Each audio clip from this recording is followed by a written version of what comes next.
ये कहानी है 1938 की। कैरली नाम के एक आदमी की, हंगेरियन आर्मी में, और वो उस कंट्री का बेस्ट पिस्टल शूटर था।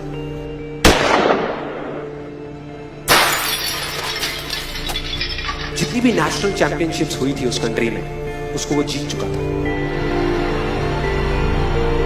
और सबको ऑलमोस्ट कंफर्म था कि 1940s में जो ओलंपिक्स होने वाले हैं उसमें गोल्ड मेडल कैरली को ही मिलेगा।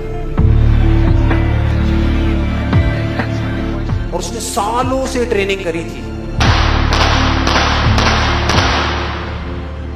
उसका एक ही सपना था, एक ही फोकस था कि मुझे अपने इस हाथ को दुनिया का बेस्ट शूटिंग हैंड बनाना है, बेस्ट बनाना है, बेस्ट बनाना है। और वो कामयाब हो गया, उसने बना लिया बेस्ट शूटिंग हैंड। सिर्फ 2 साल का फर्क था।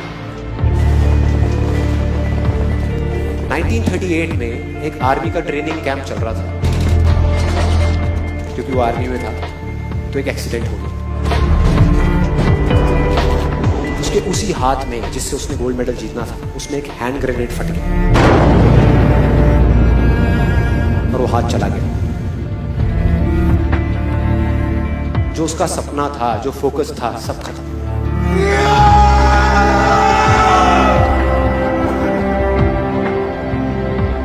उसके पास 2 रास्ते थे। एक तो ये कि वो बाकी की पूरी जिंदगी रोता रहे और कहीं जा करके छुप जाए, या अपना जो गोल था जिस पे उसने फोकस किया हुआ था उसको पकड़ करके रखे। तो उसने फोकस किया उस पे नहीं जो चला गया था, जो उसके पास नहीं था। उसने फोकस किया उस पे जो उसके पास था।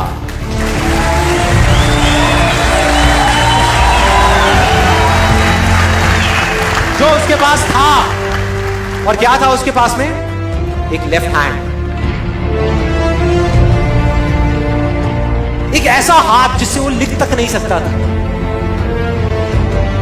1 महीने तक उसका हॉस्पिटल में इलाज चला इस हाथ के लिए, और सही 1 महीने बाद अपनी ट्रेनिंग शुरू करती इस हाथ की।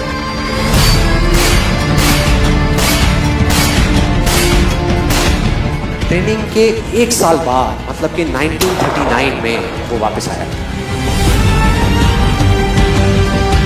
नेशनल चैंपियनशिप्स हो रही थी वहीं पे हंगरी में, और बाकी भी बहुत सारे पिस्टल शूटर्स थे वहां पे।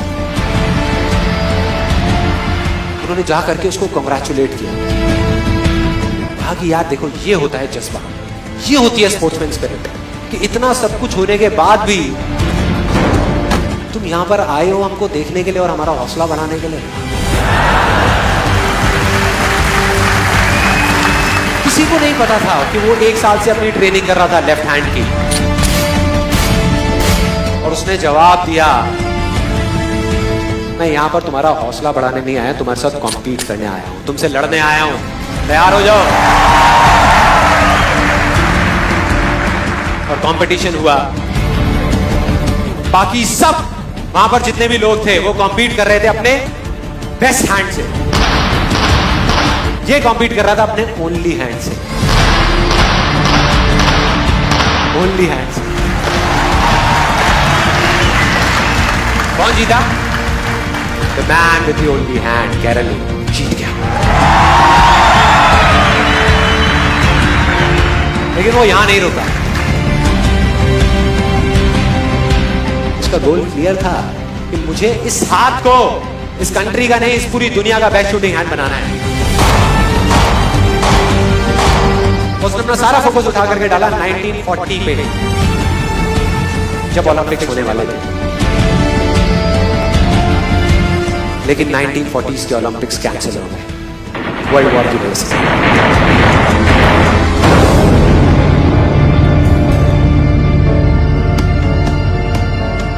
उसने अपना सारा फोकस उठा करके कहां डाल दिया? 1944 में जो ओलंपिक्स होने वाले थे उसके ऊपर। और 1944 में जो ओलंपिक्स होने वाले थे वो भी कैंसिल हो गए वर्ल्ड वॉर की वजह से। फिर से कैंसिल।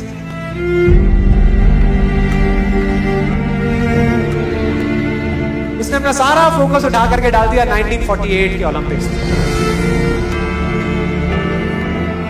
1938 में उसकी एज थी 28 साल। 1948 में उसकी एज हो चुकी थी 38 इयर्स। और जो यंगर जो प्लेयर्स आते हैं निकल करके, उनसे कॉम्पीट करना मुश्किल होता चला जाता है। लेकिन मुश्किल नाम का ये वर्ड था ही नहीं उसकी डिक्शनरी में। वो गया, पूरे वर्ल्ड के बेस्ट शूटर्स आए हुए थे जो अपने बेस्ट हैंड से कॉम्पीट कर रहे थे, और ये अपने ओनली हैंड से कॉम्पीट कर रहा था। और कौन जीता? The man with the only hand.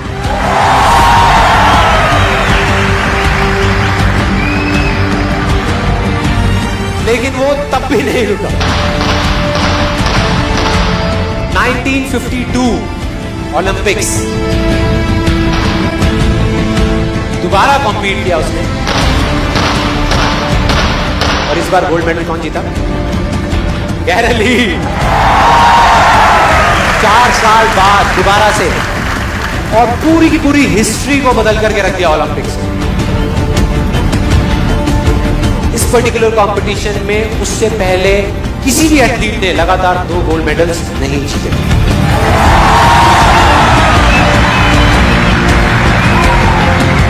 अब किसी भी लूजर के पास चले जाओ, उसके पास लिस्ट होगी बहानों की कि मैं इस वजह से फेल हुआ अपनी लाइफ में, इस वजह से मैं कुछ नहीं कर पाया। बहुत लंबी लिस्ट है। और दूसरी तरफ विनर के पास चले जाओ, उसके पास में 1000 वजह होगी वो ना करने की जो वो करना चाहता है, सिर्फ एक वजह होगी वो करने की जो वो करना चाहता है, और वो कर जाएगा।